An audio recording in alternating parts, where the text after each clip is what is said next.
Nikmat ya Allah, waktu berlalu begitu cepat. Maka dari itu, raihlah keberkahan dari sisa waktu yang masih kita miliki. Di usia muda kita ini, saatnya kita untuk banyak beramal soleh.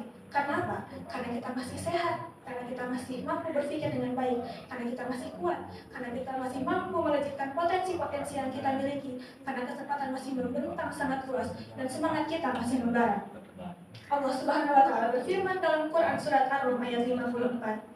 Allahul ladzi khalaqakum min dha'fin, tsumma ja'ala min ba'di dha'fin quwwah, tsumma ja'ala min ba'di quwwatin dha'fan wa shaybah, yakhluqu ma yasha' wa huwal 'alimul qadir. Allah, dialah yang menciptakan kamu dari keadaan lemah. Kemudian dia menjadikan kamu dari keadaan lemah itu menjadi kuat.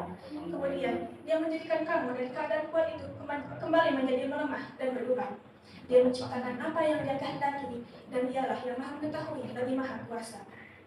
Seperti itulah tahapan bagaimana manusia kembali menjadi melemah setelah tadinya begitu kuat dan perkasa. Saat memasuki usia senja, segalanya menjadi lemah. Keinginan, pergerakan, tenaga, daya dan upaya segalanya menjadi lemah. Rambut yang tadinya hitam legam berubah memutih dan berubah. Segala sifat manusia, baik sifat lahiriah maupun sifat batiniah, berupa karakter, emosi, daya ingat dan lain-lain berubah secara total. Karena itu, sebagaimana yang telah kita ketahui, dalam hadis Bukhari disebutkan, ni'matani maghbunun fihi makasirun minan nas, as-sihhatu wal faragu. Dua nikmat yang kebanyakan manusia tertipu dengan keduanya, yakni nikmat sehat dan nikmat waktu luang. Betapa banyak manusia yang akhirnya menua dan akhirnya mereka menyesal mengapa masa muda mereka tidak mereka gunakan untuk beramal soleh. Banyak yang telah terbuai dengan kenikmatan masa muda, kenikmatan masa luang, dan kenikmatan masa sehat mereka, sehingga mereka menjadi orang-orang yang lalai. Padahal setiap nikmat yang Allah titipkan kepadanya itu akan dipertanyakan dan akan dipertanggungjawabkan oleh dirinya sendiri. Bagaimana disebutkan dalam firman Allah dalam Quran Surat At-Takasur ayat 8. Summa latus'alunna yawma idzin 'anil na'im. Kemudian, kamu benar-benar akan ditanya pada hari itu mengenai kenikmatan yang megah di dunia itu. Hadirin rahimakumullah, ada satu renungan dari Ustazah Okis Tiana Dewi yang saya pun sangat tertampar mendengarnya. Begini katanya, masa mudamu kau gunakan untuk apa? Di saat semua orang berlomba-lomba menghabiskan masa muda mereka untuk menghafal Al-Quran, apa yang kau lakukan? Pacaran sana sini, berzina, mendekati zina, padahal sesungguhnya itulah yang Allah larang. Wala taqrabuz zina, Allah katakan jangan dekati zina dan kau masih dekati zina. Kenapa tak kau gunakan masa mudamu itu untuk menghafalkan Al-Quran?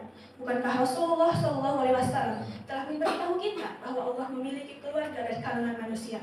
Manhum ya Rasulullah, siapa mereka wahai Rasulullah? Kata Rasulullah SAW, Allah memiliki keluarga dari kalangan manusia, yakni para penghafal Al-Quran.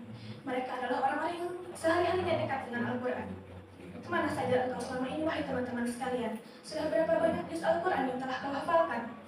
Dalam sehari, sudah berapa banyak lembar Al-Quran yang kau baca? Lebih banyak membaca dan mendengarkan Al-Quran atau scroll sosmed yang tidak jelas, yang tidak ada manfaatnya bagimu. Hafalkanlah Al-Quran, ia akan menolongmu di hari akhir. Dan karena sesungguhnya kedudukanmu di hari akhir berdasarkan ayat-ayat yang kau hafalkan. Sebagaimana disebutkan dalam hadis dari Ibnu Umar radhiyallahu anhu bahwa Rasulullah SAW bersabda, dikatakan kepada orang yang ketika masih di dunia membaca Al-Quran, bacalah dan naiklah ke dalam surga. Bacalah secara tartil sebagaimana ia membacanya secara tartil di dunia, karena sesungguhnya kedudukanmu di akhirat berdasarkan dari ayat-ayat terakhir yang kamu baca.